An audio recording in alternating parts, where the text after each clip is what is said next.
Bonne année na CAA mfumu ya mapata. Année 2024 bandi, Mosepelisi, compagnie africaine d'aviation. CAA aye na bon pikili kinyoso. Kobesa matondo accenti Twasa Kidila. Merci na ba passager na nyoso pour la confiance bo pesa kiye. Ya ko accompagner bino année 2023 mobimba. CAA compagnie ya bana mboka na même occasion aye ko présenter na bino nyoso ba meilleur veille à prospérité. Bonheur et longévité pour la nouvelle année 2024. CAA leader dans ma partie à RDC. A offre kibino sécurité peut bien-être. Chaque fois vous allez commander à bord, il y a un avion luxueux naie, bon c'est pela qui n'a pas service nyoso CAA pesa kibino. Na boyelo kolambula sike bandi. CAA kadi lisusu ko améliorer qualité ba service naie pour na ko sepelisa bino ndenge ya mesala ko sala yango tango nyoso. Toutefois, pour na kosala ete mosala na ezala lisusu kitoko, CAA atikali ouverte pe disponible na ba remarque pe ba suggestion na bino nyonso. CAA Mosepelisi 2024, CPLAS na CPLAS à l'infini, CPLAS.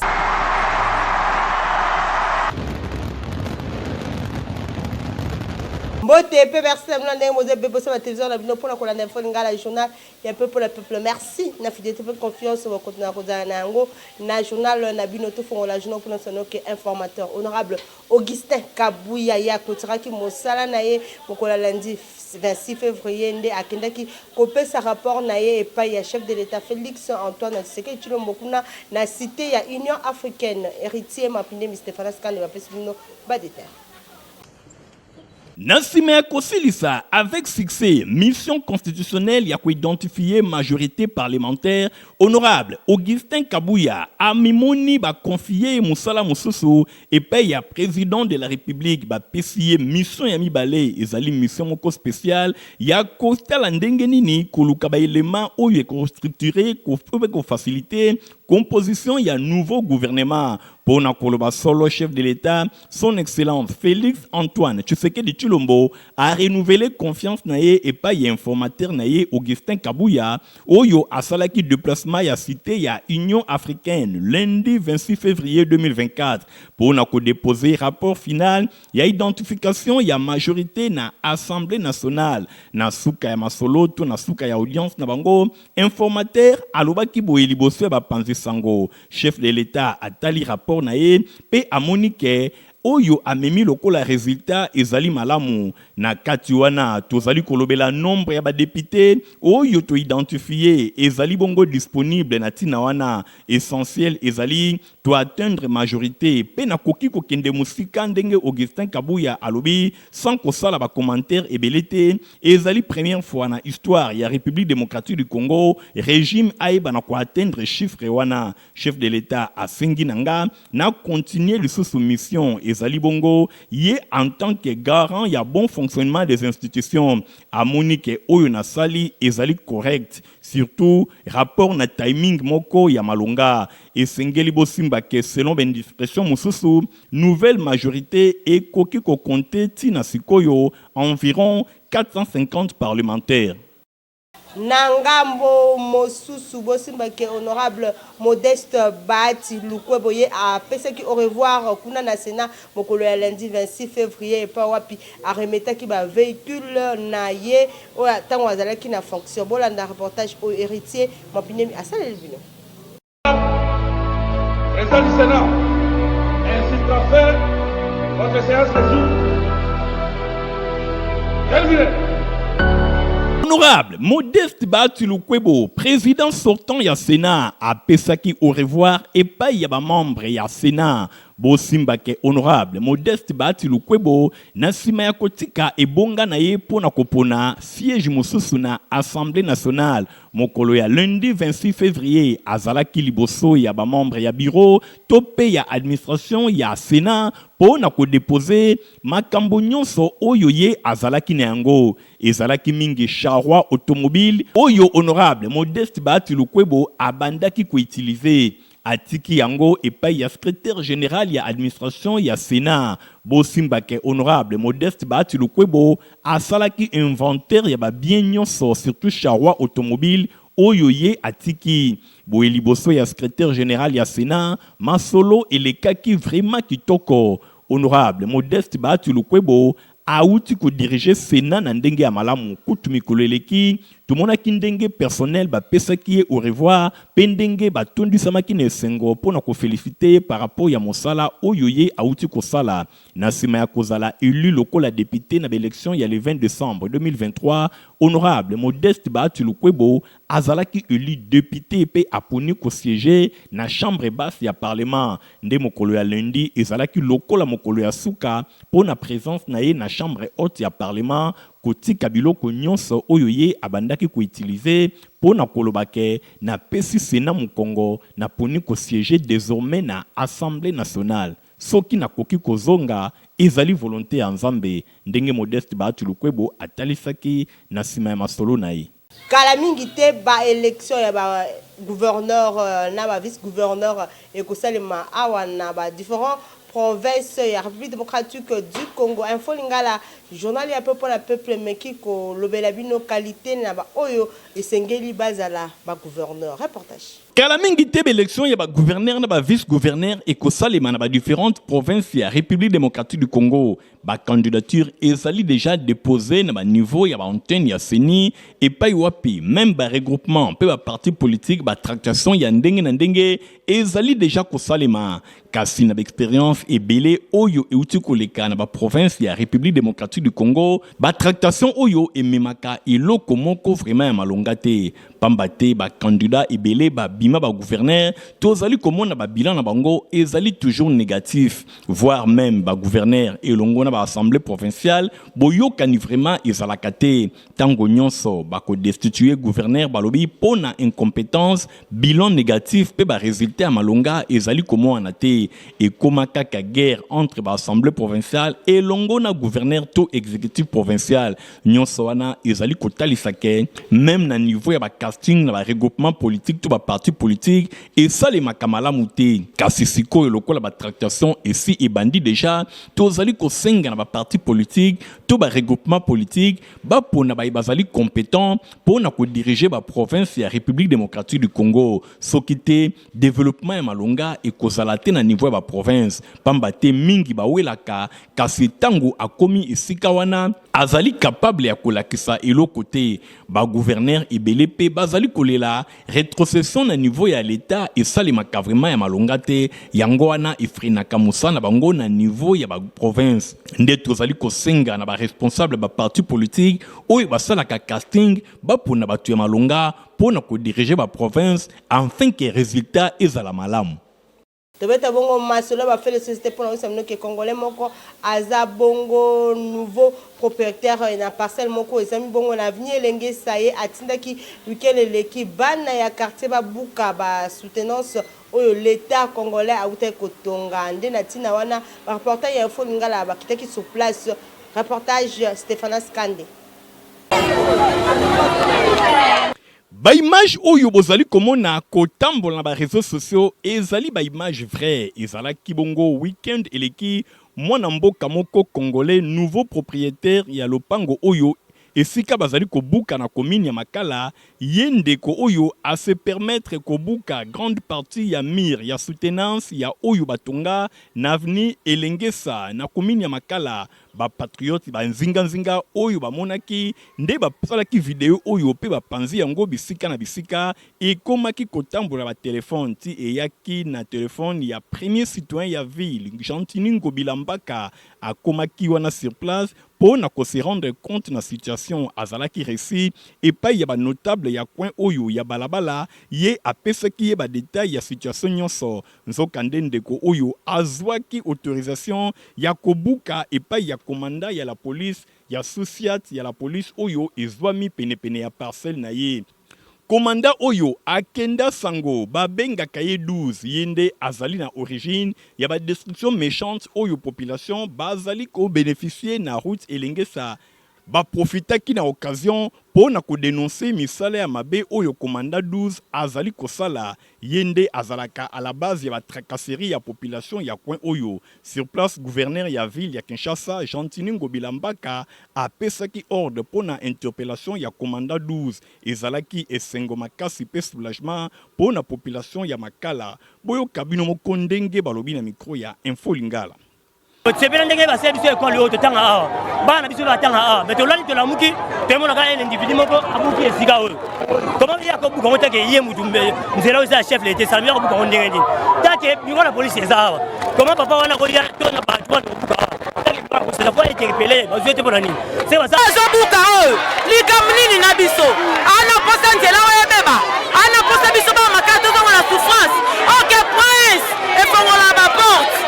Moni principe boye toza kosepela toza baba ba kene kaka o eza baba na leta eza yani na leta akwa buka boye te fala sa muto atekele on pa kanga na ye mutu wana to fanda ka kala to ki poste muni ma sali poste ya biso bien yo ko buka boye mutu abatika eta na munguna mboka amuta ko tika te mutu boye foko kanga asali ko sala te boye eza munga sali ba bizi mbongo na pa suma biso pa na ukata suma biso yo sali boye ba kanga ba tika te kanga ke musika. Dimanche 25 février qui clôture tout premier séminaire biblique où ils qui organisé pour la culte francophone il y a paroisse il y a Lemba Gare pour la commune il y a Kisenso la dit là du reportage. Et bandaki mokolo ya lundi 19 février et outi koleka premier séminaire biblique ya culte francophone ya paroisse CAC Lembagar 1 na commune ya Kisenso yango ezalaki bongo clôturé dimanche 25 février 2024 na culte d'action de grâce oyo esalemaki na occasion orateur ezalaki révérend Philomène Umba ye autaki na paroisse francophone ya Matadi pour na animer pendant une semaine séminaire oyo thème na yango ezalaki malgré la loi le ciel peut tout changer malgré mobeko kasilola ekoki kobongola makambo nyonso boye l'homme de Dieu a révélé ki message na ye atiraki yango na livre ya Esther chapitre 4 verset 16 à 5 P1 verset 2 alobelaki pe épître ya Paul epai ya ba Galate na mokanda ya Galate chapitre 5 verset 1 à 2 alobelaki basine du temps oyo ezali bongo parmi ba délivrance mosusu oyo ezali projet monene ya Nzambe pona ba chrétien na arrivé ya Jésus-Christ asalaki bongo na ba oyo akomisi bango ba héritier ba ye kosilisa contestation ndenge pasteur Umba asoulignaki na mbula makasi ebandai kobeta ba applaudissement ba fidèles ezalaki vraiment au rendez-vous oyo bayaki ebele pona circonstance pe bazalaki ba invité ya ndenge na ndenge bayaki pe bayambamaki kitoko pona koyoka message après prédication elandisamaki na mot de circonstance ya évangéliste itinérant honorable Neron Mbungu ye encourageaki ba frères pe ba sœurs oyo bayaki na culte oyo ezali ko exister paroisse oyo depuis 1984 na ngambo mosusu a félicitaki pe a remerciaki révérend Philemon Umba pona ko animer na ndenge ya malamu séminaire oyo et se clôturer na ndenge ya Sengo Makasi mokolo ya dimanche 25 février deuxième séminaire ya culte oyo ekosali mabongo na temple oyo na paroisse nouvellement acquise oyo misala ezali kosalema bosimbake intervenant na deuxième position président général ya ba laïque ya 18e CAC ye abengisamaki na célébration pe alobi azalaki honoré poete azalaki invité na séminaire oyo ya Makasi eyo ko inauguré elan mosusu na ndenge na ye alobi ezali défi pe détermination ya komona peuple ko réaliser rêve na bango pe ba ambition ya Makasi aprofitaki na occasion oyo diacre Claude Mbumba Mabika ye a promettre soutien ya Makasi na laïka communautaire oyo bongo azali ko diriger yango pourvu que gloire et bana kopesama et pas ya Nzambe ndenge a précisaki premier diacre ya communauté membre ya église du Christ au Congo ye ashitaki na kotondaka ba principe sacro-saint Dieu d'abord avant toute chose. Troisième P, dernier intervenant, ezalaki bongo, ingénieur Marc Hulot, ye a félicité ki culte oyo francophone ya Lembagar 1, nandenge ba outi ko totalisé 40 ans d'existence. Coordonnateur ya ba paroisse culte francophone protestant ya CAC, a reconnaître que numériquement Lembagar 1, bango ba ye na troisième position na Kinshasa, après PFK, ya église du Rocher. Culte oyo et marka ki bongo clôture ya premier séminaire biblique oyo ezalaki organisé na culte francophone ya Lembagar 1 et connaîtra qui peut présente ya délégation moko ya Makasi ya honorable Neron Mbungu pe ba personnalité mosusu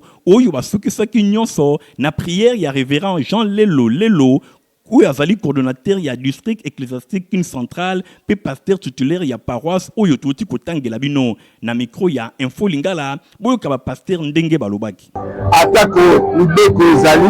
attaque du pekiselo ezali kasi lola ekoki kofungwama mpona baoyo baza ya nzambe. Donc tant que bana nzambe tobangaka bikokeseli te, tobangaka baobstacle te, wana toyebi ete nzambe aza elongo na biso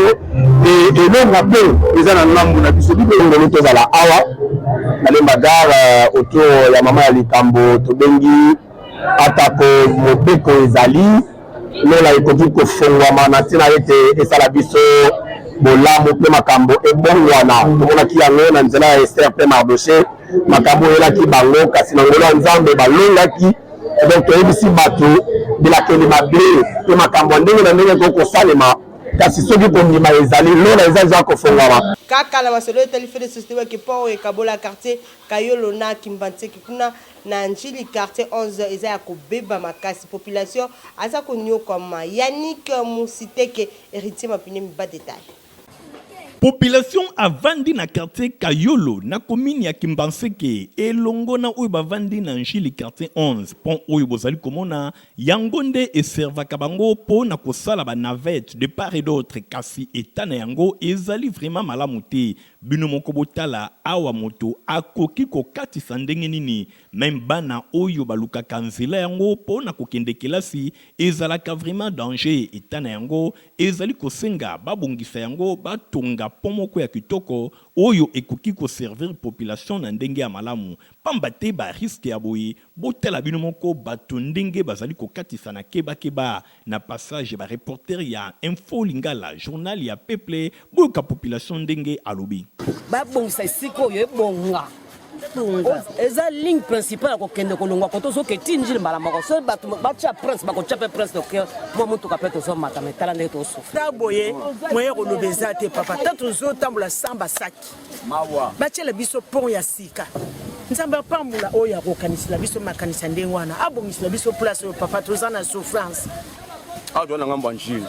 ngambo wana ngambo kingasani ezaki osomo principal ebani bana pomme si route mokali ezanzela mo bakotsango makadama munene tomona na bakulumba bakotsa makadama nzela miki tomona bakimbantseka bakasa bakadama limete pourquoi biso ana njili na nchangu dio so munene banda pomme si route mokali basali biso prince munene babongisi biso pont oyo ba mama balelaka awa bakuluna awa ko agresser ba mama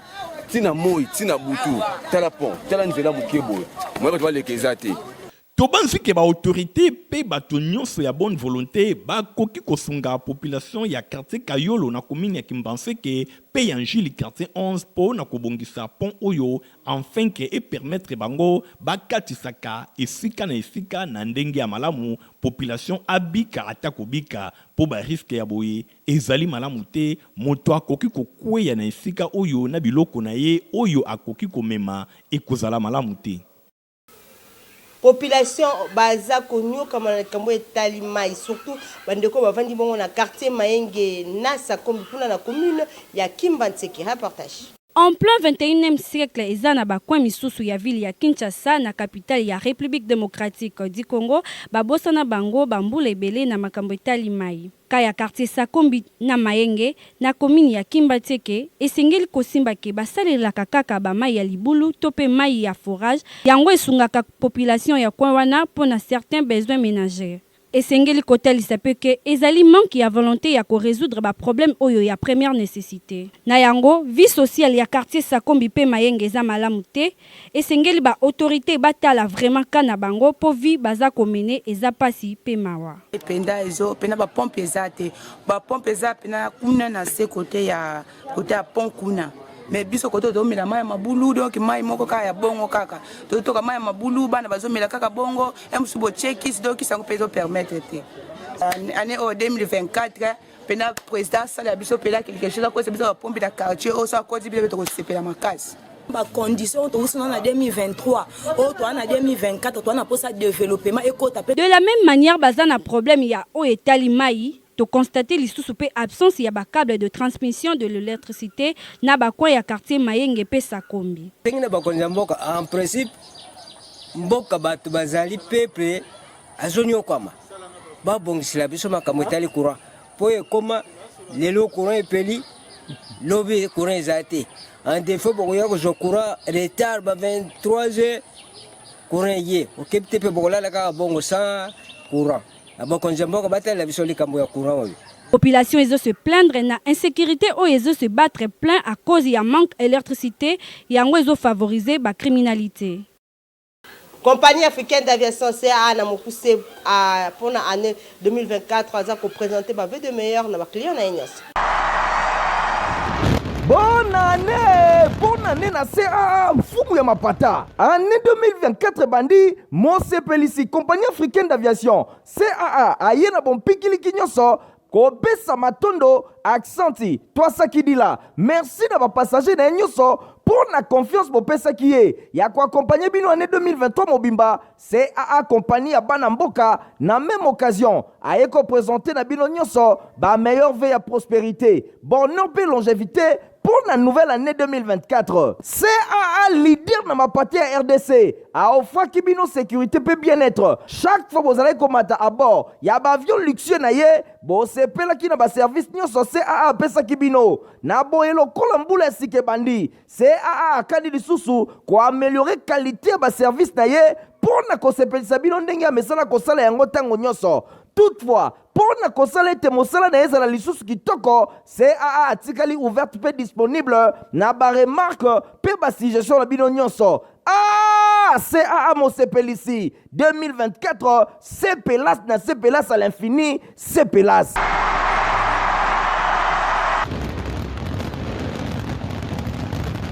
Rédaction Info Lingala, journal ya peuple na peuple la République na ya santé et meko le belabino lelo lisolo ya mundenge. Korosol tope mundenge ezali fruit moko kitoko kasi ba fei nango ezali penza kitoko koleka pamba te e posedaka ba propriété médicinale oyo ekamwisaka ba fei ya mundenge e tretaka pe e prévenaka variété ya ba problème ya santé depuis banvula ebele ebele ya ba étude e salemi e talisi ke ba fei ya korosol ezali makasi mingi pamba te elitaka contre ba cellules cancéreuses yango stimulaka système immunitaire et silisaka rhume kosu asthme grippe et pesaka kimia et calmaka système nerveux et amélioraka tension artérielle et amélioraka motema et silisaka dépression et amélioraka prostate et ça anticancéreux pe et silisaka cancer okomela yango ndenge nini isifi kaka ozwa sifei ya mundenge to ya korosol otie yango na 1 litre ya mai otokisi yango makasi obandi komela verre moko na tongo na midi pe na pokwa pendant 15 jours. Keba koleksa 15 jours te po oko provoquer crise na niveau ya foie. Motono salingi ala tasipata kitoko pe ya qualité place ya sûr ya kosomba yango na 7e rue Limete Petit Boulevard. Papa sinangai e utako apio. Olingaka basapatu kitoko, olingaka mokoto ya malonga oyo ekobimisa yo propre liboso ya bato nyonso. Esika ezase moko na 7e rue na commune ya Limete na place commerciale na Petit Boulevard. Tala malamu yeyo collègue ya bato nyonso basalaka basapatu minene na mikili ya poto basapatu ya kitoko oyo bino boyebi. Yeyo ye moko ayebi mosala na ndenge akosakana te bato nyonso bayebi. Collègue ya Jimmy Weston azali kosala koto na ndenge akosakana te. Nayebi ke chef de l'État Fachi Beton oyebinga na Kombo oyebinga na Lombi oyebinga na Moussaba. Moi je pense que c'est déjà quelque chose de bon. Puis oyebi batezaki na Limete. Donc il y a un premier ministre nous allons na yo na misé oyo kota parler du peuple obenga ngai to kuta. Mais tu le loka ba blocage. Mais on a même le ministre là, ministre de la culture Azali, ministre de l'industrie Azali, ministre de la PMI Azali, PMR. Mais pourquoi tu es beaucoup de changa maboko, va venir diminuer le taux de chômage? Pour nous les hommes, par contre, on n'a pas Patrice pour diminuer le taux pour encadrer jeunesse, pour transformer Bango, si on est pour ça la sapate. Est-ce que on a besoin de ça pour nous? Je ne pense pas. Automatiquement, Aoluka, Azala, responsable pour qu'il y ait des familles. Mais pourquoi? Pourquoi? Nasa a été dit pourquoi? nasolaka mpe na vie na nga gentili ngobila oyo adjoint na ye ezali chez Koko Mulumba fils gouverneur gentili ngobila namonaka même bonne foi alobaka nga moko amemanga ti epa chef de l'état